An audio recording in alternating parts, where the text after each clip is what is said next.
Hello everyone and welcome back to Paul's Hardware. This is GPU Price Watch for September 2025, the monthly series I've been doing this year to watch GPU prices. Obvious clickbait, I know, but this month I'm happy to say that I think we've reached an inflection point and I'm actually ready to stop this series because prices have at least settled down to the point where we can go from complaining about them being overpriced above MSRP to just complaining about the MSRP prices being bad from the get-go. It's like we've come full circle, but enough with the intro, let's take a look at the data.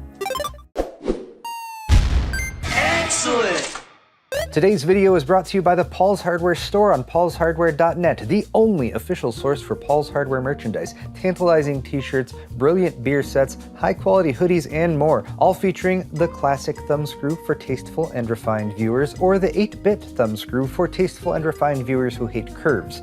New designs are added sporadically and at random, so head over to paulshardware.net and get some of that sweet, sweet merch right now. Or not right now, after you watch the video. Either way.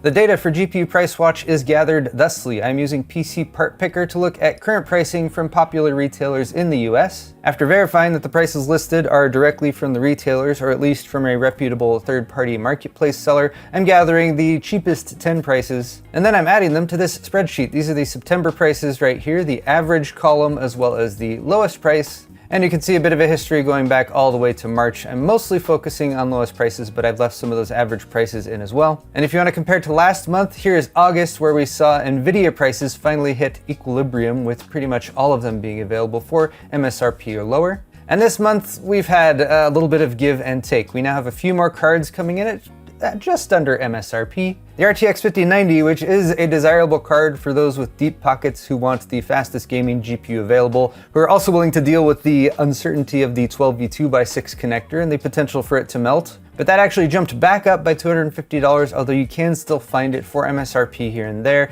if you're willing to wait for inventory to come in, although it does seem like that inventory is getting bought up. Meanwhile, down in AMD land, we're still rife with disappointment because we have a $10 increase for the cheapest 9060 XTs, and we have an obstinate refusal to budge for the stupidly priced $600 9070 16 gig, still $50 over MSRP, or the even more stupidly priced 9070 XT 16 gig, still $100 over MSRP. AMD apparently just doesn't care. They don't care about gaining market share. They don't care that they pitched these cards as we're the AMD underdog coming to attack NVIDIA in the mid-range with admittedly like decently well-performing cards, but not when they're still overpriced, especially when NVIDIA has this bank of cards with the 5060 Ti, 5070, and 5070 Ti, which are all better values since they're selling for at or slightly below MSRP. Oh, and the RTX 40 series is still up here, mainly just as a point of reference. None of these cards are compelling values. They're all well over MSRP, and you should opt for the 50 series if you're even considering one of these cards. But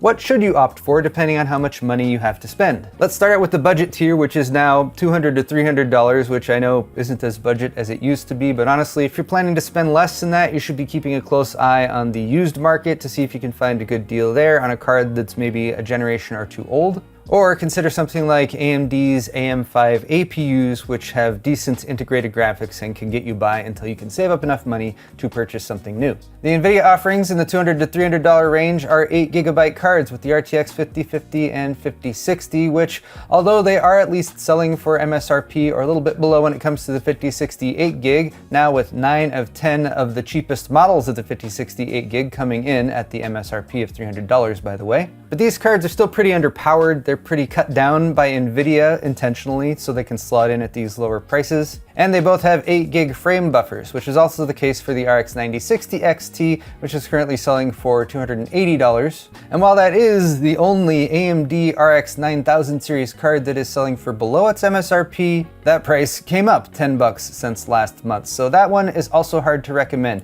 If you're spending between $200 and $300, I would point you towards the Intel Arc B580. It came down another $10 this month to its MSRP of $250. So you are not overpaying. You're getting a card with a 12GB frame buffer. You're getting a card with better raster performance than the RTX 5050, and it is maybe 15 or 20% behind the 5060, but it is also $50 less expensive. The drivers for Intel have come around a lot. You do want to make sure that you have a relatively newer 6-core CPU at least. And you have more selection now because we have the Intel Limited Edition, which is coming in at $250. This is a nice card from Intel. Looks like it's out of stock at Newegg, but it is still available at Best Buy. So if you want to avoid running into that 8GB VRAM limitation, I'd say the B580 is the way to go if you're spending less than $300. The next tier up to claw your way up to would be the 9060 XT 16GB, and that's currently going for $370, which is $20 over the MSRP. It was $360. Oh so close to MSRP last month. But even with that taken into consideration, the NVIDIA options at this price range are going to be the 5060 8GB for just under $300, which still has an 8GB VRAM buffer. The 5060 Ti 8GB, which is just insulting, and they should not be selling for even $320. You'll note that this card has now come down to -60 versus MSRP, and I still find it difficult to recommend. The 5060 Ti 16GB is the claw your way up to more VRAM option from NVIDIA, and that is selling for its MSRP of $430, which is the same as it has been for the past couple months. It's been that way for like 4 months, so apparently that has hit steady state. The next tier up is $400 to $500, and it's hard to recommend a GPU in the $400 to $500 price range, to be perfectly honest. If you're an NVIDIA diehard or you need something that specifically outperforms on NVIDIA hardware versus AMD hardware, then the 5060 Ti 16GB for $430, I guess, is going to be your option here. It's just not all that exciting. While you do get a better frame buffer with the 5060 Ti 16GB, the GPU itself is still going to underperform if you compare it to something like an RTX 5070, or especially AMD's next tier up offerings like the 9070 and 9070 XT. And I'm sure there's people who are like, Paul, those cards cost way more money. And you're right. I'm just saying the 5060 Ti 16GB isn't like an awesome deal or anything like that. If it came down to like 400 or less, I'd be like, okay, there is a solid option versus something like the 9060 XT 16GB at $370. But all right, moving up the tier from there, $500 to $600 range is pretty much a no-brainer with the 5070 12GB. Here again, you can make the completely valid complaint that the 5070 12GB should cost less than $550, but at least at that price, there are tons of options. So if you wanted an NVIDIA Founders Edition, you can get it. Or if you wanted a triple fan solution, something with a bigger cooler from one of the AIB partners, you can do that too. And even a step up if you want to pay $10 more, something for an overbuilt model or something with fancy RGB, those are available. You have selection and choice with the RTX 5070. If you did want an alternative though, keep an eye on the Radeon RX 7900 XT. This one has 20 gigs of VRAM. So if you're doing crossover stuff, work with AI or something that needs a lot of VRAM, then this is a really good choice. And the cool thing with this particular deal, I was expecting it to be some shady third-party seller, but it is not. It's available directly from Amazon for $631. That is significantly below its MSRP. 7900 XT MSRP was dumb in the first place at $900, but this at least makes it something to consider if you're looking at the RTX 5070 or the 5070 Ti, since it is a good $100 plus cheaper than it right now. So yes, the 7900 XT would be the option in the $600 to $700 range. The 5070 Ti 16GB is going to be the go-to choice if you're spending between $700 and $800. And then pretty much it just goes up the chart from there. 5080 if you want to spend $1,000, although that's still not a great price for $1,000. And if you're really in the market for 5090, try to be patient because they have been coming in at MSRP. You might just have to wait, set yourself up some price notifications from retailers and that sort of thing. Oh, and yes, just to repeat it, since I feel like it bears a lot of repeating, the RX 9070 and 9070 XT should not be selling for the prices they're selling for. I don't think AMD cares. And of all the things that have come from me tracking the GPU prices over the course of the last 6 or 7 months, the disappointment for the RX 9070 and 9070 XT, I'd say, ranks pretty high. Although I guess silver lining, it is at least countered by the fact that the NVIDIA prices have come down to something in the realm of normalcy. All right, at this point, I would typically go over each of these categories, but I feel like that's getting a little bit redundant at this point.